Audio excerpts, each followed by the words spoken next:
Welcome to the Collector's Cast, everybody. Here we are again. Mike, how are you doing? I'm doing great, Clint, and how about you? I'm doing especially good today because this is a subject close to my heart. We're doing the Ultimate Man Cave show. Whoa. So this episode is going to be concentrating on, building the Ultimate Man Cave. Usually our episodes are built around one type of thing, one genre or whatever. But, and I'm going to say man cave maybe should have in brackets underneath it or she shed, because there are a lot of lady collectors that have their own man caves, which is improper to call them that when they're not a man. They're she sheds. They're she sheds. Yeah. And this is about the gathering of numerous eclectic mixes of everything to decorate your place in a spectacular fashion. And what it really comes down to is most of the stuff is absolutely useless as tits on a bull when it comes to practicality, but we love it anyway. And we pile it up around us and we hang things on walls and decorate, and you end up being a guy like me. My man cave is pretty much being reduced to my office, but aside from my chair, everything else is pretty much useless. Do you think if you called it a she shed, she might let it expand past the office again? It's a big she shed for us all. I think the office is as far as I'm going these days. Okay. Anyway, I'm not going to spend a lot of time talking about what a man cave collector is, because as far as the Ultimate Man Cave goes, we have the Ultimate Man Cave guest coming on. Yep. And this is a guy that, man, oh man, we're going to talk about everything with him, and we'll get you a way to see some of his stuff. We'll probably end up posting some pictures on or whatever. But Tim Shmidt, the Happy Hippie, is coming on, and wait till you hear about some of the stuff he's got. It's insane. Anyway, we're going to do that right when we come back. So see you in a minute. See you soon.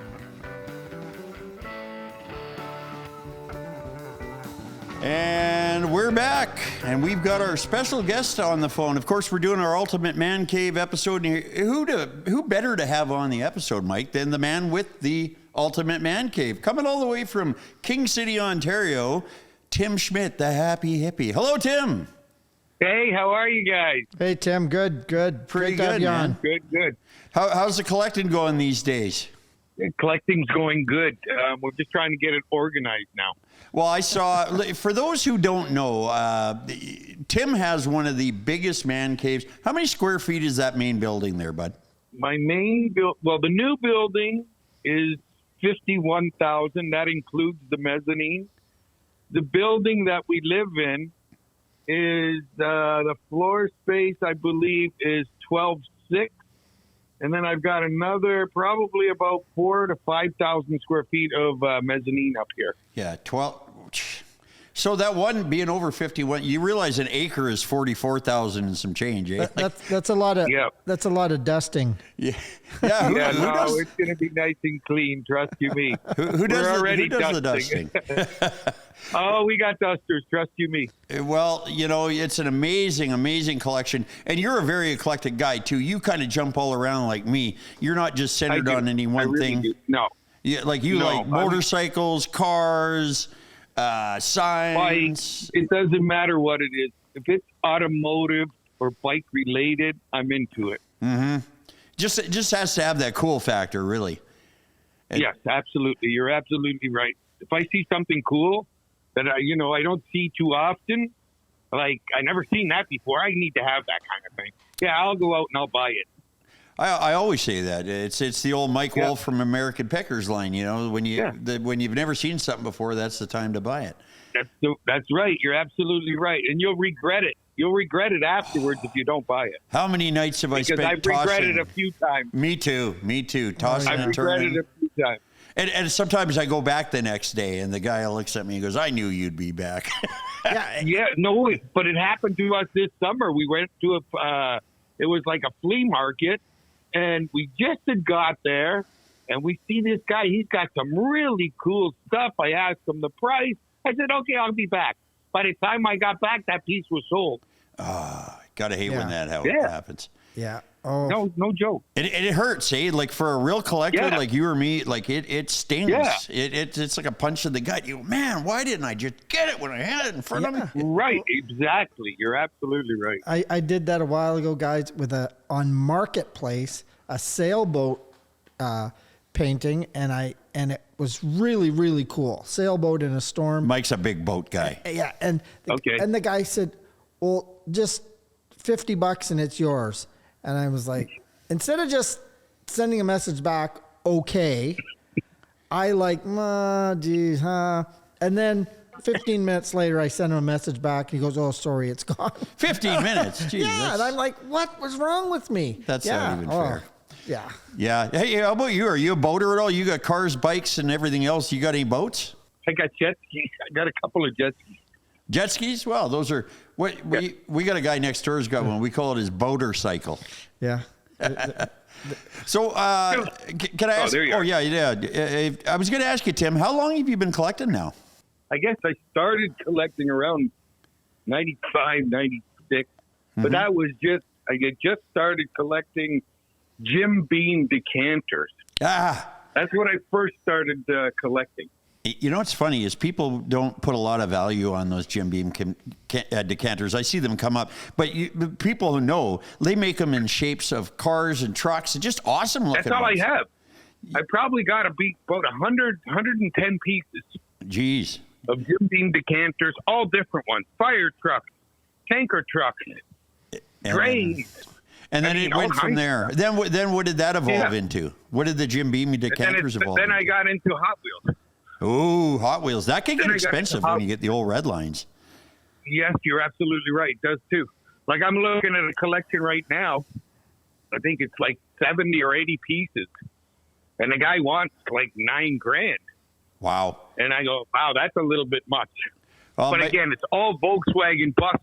my buddy, a guy named Pete Stingle out here, has a toy store, RPG Toys in Langley, and he does all vintage toys and that. And he's got a big Hot Wheels display behind his counter. And these little cars, he points at it often and says, "That's where the money is, pal. I'll tell you."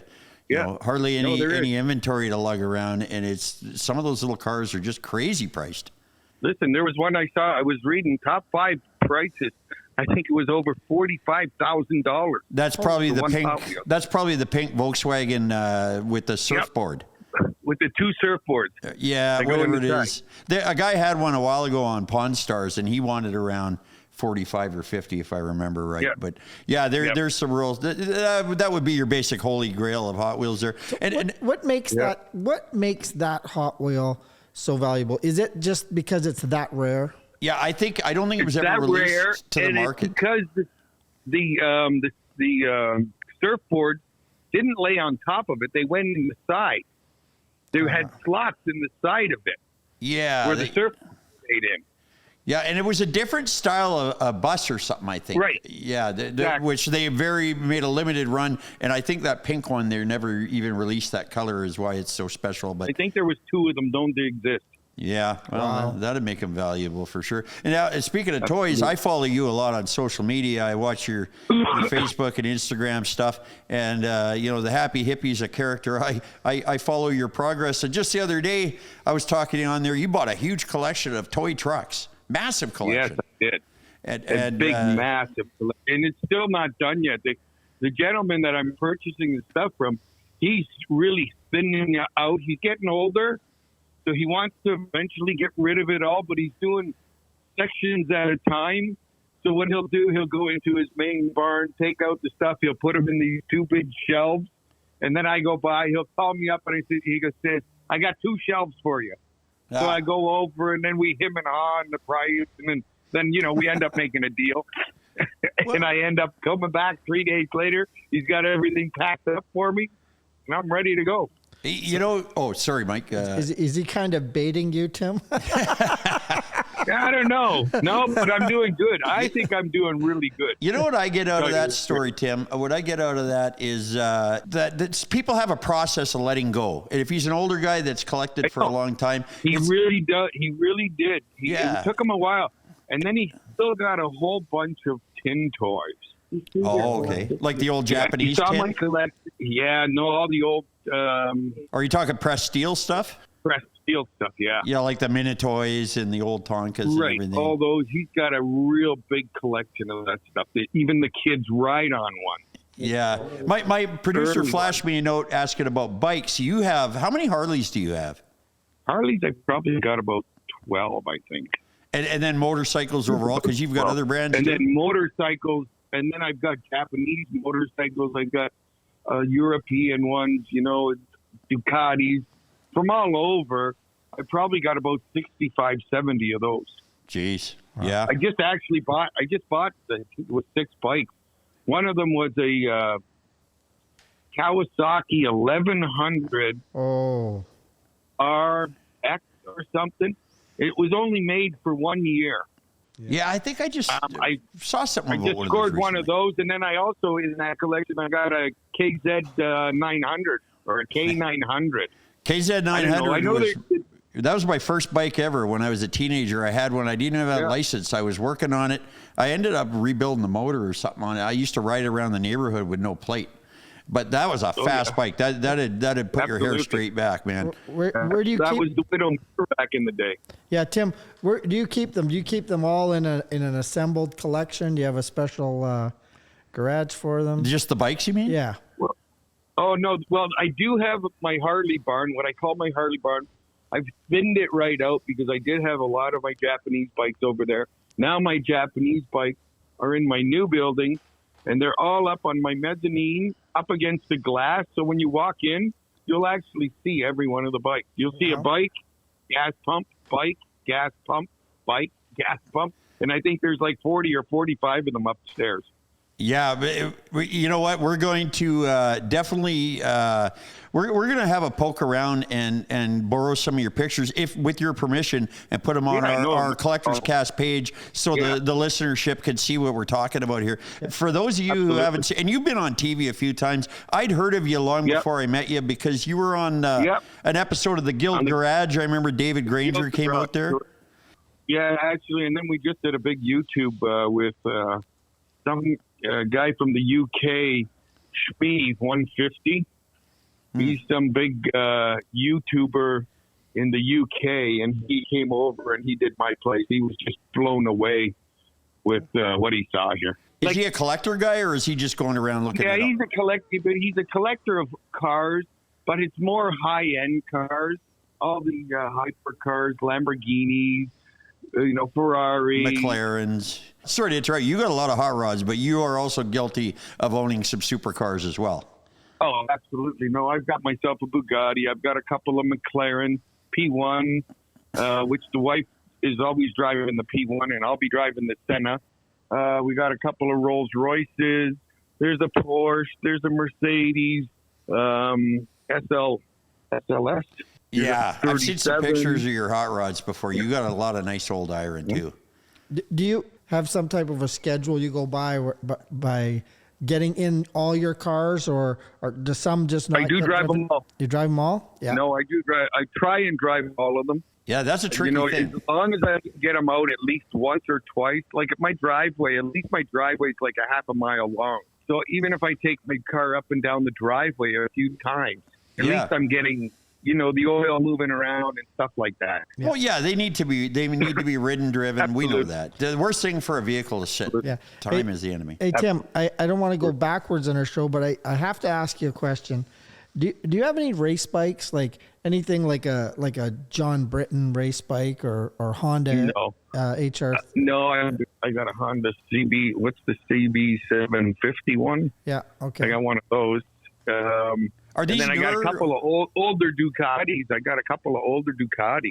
I was going to say, one of the hot things lately in motorcycle collecting is early 70s Japanese bikes are hotter than hell right now. Yeah, they are. Yeah, the old, like you said, you got a KZ 900.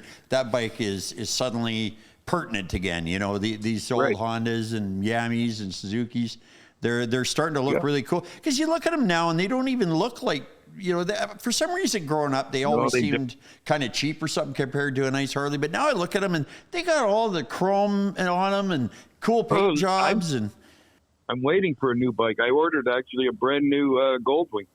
Oh, did you? Yeah, that's a nice bike. I ordered a Goldwing automatic. So they don't even have to pull in a clutch anymore. Jeez, I bet you it's got reverse. I bet you it's got reverse, doesn't it?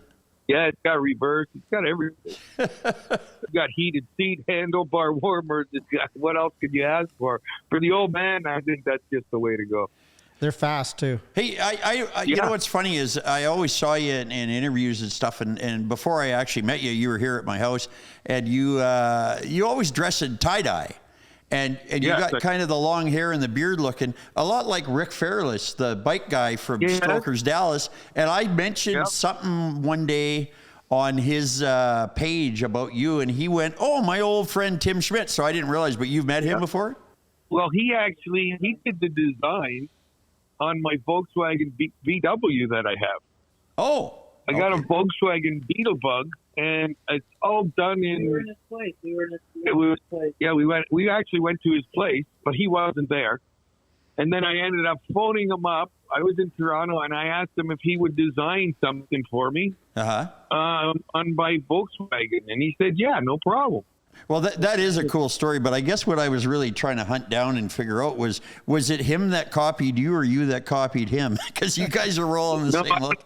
I never even knew of him. We were told of him when we went to Gas Monkey. We went to Gas Monkey. His daughter worked there. Yeah, his daughter, it was his daughter who worked there. And she told us. Oh, my God. That's Christine, your lovely other half in the background, correct? Yeah, she's here. Yes. Yeah. Hello, Christine. Well, you know, I will tell the listenership that Tim and Christine came out with a couple of friends in the summer. They were traveling across Canada, and they came and stopped at my place. And even though, like, for your 50 cars, I've got 3, and, you know, for your thousands of square feet, I got a few hundred here. But you seem very impressed by my place. You know, the grandeur. My place is pretty cool. I'm not going to downplay very it. Cool. It's 1,700. My man cave is 1,700 square foot, so it's a pretty respectable ultimate man cave in its own right. But I was going to say, you were really down to earth, and even a guy that has all that stuff, you just really appreciated everything. You told me numerous times. I do that for every place that I go to. Yeah. This is the person. This is how you are. Mm-hmm. This is who you are. You love it. And you love what you're doing. It's like meeting an extension of the person. Absolutely. I agree. Absolutely. You know what? I'm getting the signal that we are running low on time, and I didn't think we were. I'm usually the one that notices time first. That's because I'm having so much fun talking with you today. But it really was. But we're going to definitely get some pictures off of your Facebook and put some stuff up on the Collectors Cast website, because people who haven't seen Tim's collection got to get what was it just a couple of months ago? You had how many gas pumps sitting there in one spot? I said, I count like 60, and you said that's half of them or whatever it was. I think in total I got about 152 or 156. And every one's worth thousands of dollars. It's not even funny. Absolutely. Tim, Absolutely. we have to ask you. I have to ask you before we let you go. What is your favorite car? My next one. Your next one.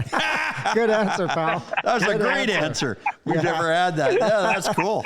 That's cool. That's a good answer. Hey, somebody asked me a while ago, we were actually being interviewed. It's kind of a long story, but for a possible TV show deal.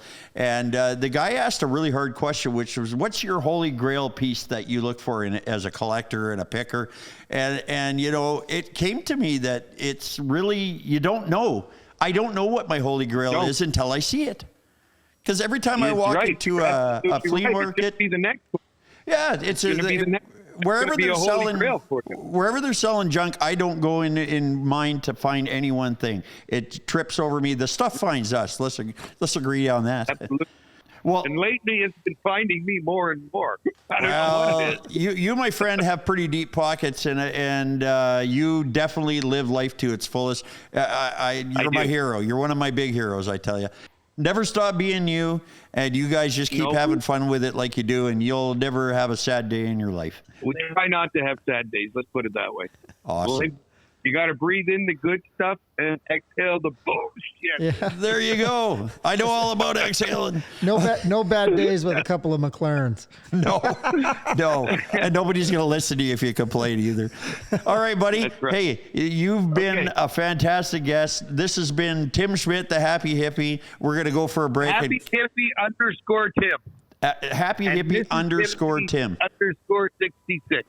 There you go. Okay. And hey, buddy, we're going to go to a commercial break and come right back. Okay. And this has been Tim, and he's been great. See you soon. Thanks. Bye. Thanks, Tim. And we're back. Hey, that was Tim Shmidt, the Happy Hippie. He's Wow. living large, and Oh, yeah. if there's anybody Yeah. who's living the dream, it's that guy. I was doing quick calculations in my head because when he was saying 2 McLarens, Bugatti, Porsche, a couple Rolls Royces, I was like, man, that guy's got deep pockets, no doubt, and he just loves stuff. Yeah. And Well- wouldn't that be the ultimate? Eh?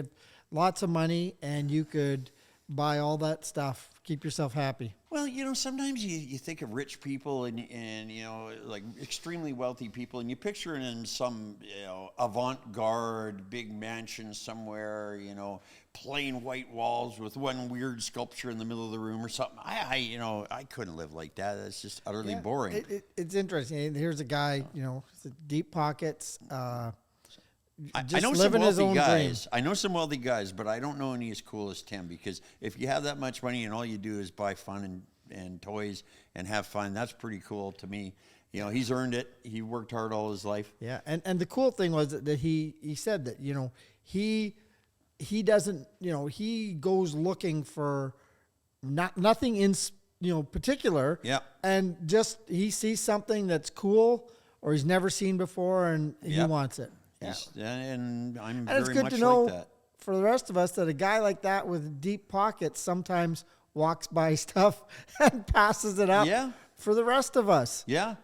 When he came and visited here, this big room full of stuff, he didn't buy anything off me, but that wasn't what it was about. I was like, come over and visit, man, because we were Facebook friends, and I showed him around. And at one time, he did look at all my tire ashtrays and said, what do you get for those? And I said, you know how it is, man. I said, I pick them up. Minimum I'm paying is $25-$30 a piece. So, if I'm going to make a couple dollars on them. And he goes, yeah. So he knew it was just the same story. And he's already got probably 500. So it was just a he matter probably has of 500. making the pile a little bigger or something like that. But anyway, so before we close out this beautiful episode that we've had here, we need to do a little trivia. And I'm going to do something sneaky here. I'm going to ask a question that leads to an announcement. Which, so, I'll just ask you here. As it's known, I have an auto wrecking business, and I also deal in antiques. What kind of new business did I just recently add to my portfolio? And, it's kind of silly because you already know the answer, but, but I'm just, pretend you don't know. I don't know. What did you buy? Let me see. Ooh. It's related to picking and collecting, very much so. Let's see. Okay, the acting is it. You got the Oscar now. An auction? Yes, I am. Yeah, that's not really a trivia question because you knew the answer. But I want to bring it up here because we're doing an Ultimate Man Cave episode. And Clint the Collector Auctions is going to be a new thing. Watch for that in the near future. We're going to be dealing exclusively in antiques and collectible items. I'm not going to have your household fare. There are other auctions that do microwaves and dishes and things, and all the power to them. But this is going to be a real special thing, kind of designed very much like I surround myself in my shop with just the good stuff. The What stuff I better really a like. place to find man cave and she shed items than an auction? I am going to be, for you collectors out there that enjoy the show, Clint the Collector Auctions, I think, is going to be one of your new favorite places to visit online. We're going to try and do a sale a month, and it's going to be a lot of wow factors. So look for that in the future. And in the meantime, did we get a listener question to your phone yet there, sir? Let's look. Let me check. Well, it came through. Paul from Yakima. Oh, Yakima, Washington. Yakima, Washington. Famous for its potatoes, I believe. Yes, I believe so. Paul says, what was banned from your man cave by your family? Ooh. You know what it was is I used to try to sneak stuff in, and it was mainly when I was collecting heavy in the older toys. And I started bringing so many toys home, and I'd come home and I'd set them all up and take pictures, and then I'd bring them to work and hide them around the shop. I was like a squirrel with running out of places to stash away nuts, right? But it was the toy cars that really got me the biggest heat. And I believe I was told one day that I was sick I was a sick man, and I needed to get help professionally about my problem I had. But, I'm no longer with that person, my lovely ex, who I'm still very good friends with, but I did keep the toys, and I kept everything else, too. I had a taxidermied badger. Well, that's a little bit... And some people don't like dead animals in their house. Yeah, and not everybody, but it was just no. Please remove the badger from the house. Actually, you know what was a bigger fight than me bringing home all the toy cars, and that was my ex was very much into the kind of modern art, and she'd buy paintings from IKEA and places like that. And I had one of my cool pieces that I do where I do all the paint designs going around in a big kind of a cool symmetrical splatter, and I hung that on the living room wall once, and there were some fights about that and whether it could stay up or not. Anyway, let's not focus on the bad times. I think my brother Jeff has had several items removed from Your his brother home. hasn't he been kind of like cast to the downstairs or something? Yeah, where he's in the basement. We've talked about his clown room before, but that's safely hidden The away creepy room. from company. The creepy room. The creepy room. Yeah, which is kept away from the eyes of when his wife has the ladies over for bridge or whatever. Happy to say I've supplied him with a few items for that room. Yeah, I know I wouldn't even have tried to bring creepy stuff home back when I was living in my previous situation. Because if I brought like a really freaky Annabelle doll or something, she wouldn't have. Oh, and I'm like no clown stuff. Well, that's you though. Yeah. No. I like the clown stuff. Oh, your lady doesn't like clowns. No, and my daughters no clown. They don't. They don't clown around. One daughter would be okay with the clown stuff. They don't clown around though. No. No. Well, I love clowns. We all know that. Anyway, speaking of clowns, I'm feeling like we're a couple of clowns talking too long. This has been the Ultimate Man Cave episode. I've been Clint the Collector. He's been Mike Bloski, the world's most interesting hockey player nobody ever heard of. And this has been the Collector's Cast. We thank you all for joining us. Take care, everyone. Be safe. All right.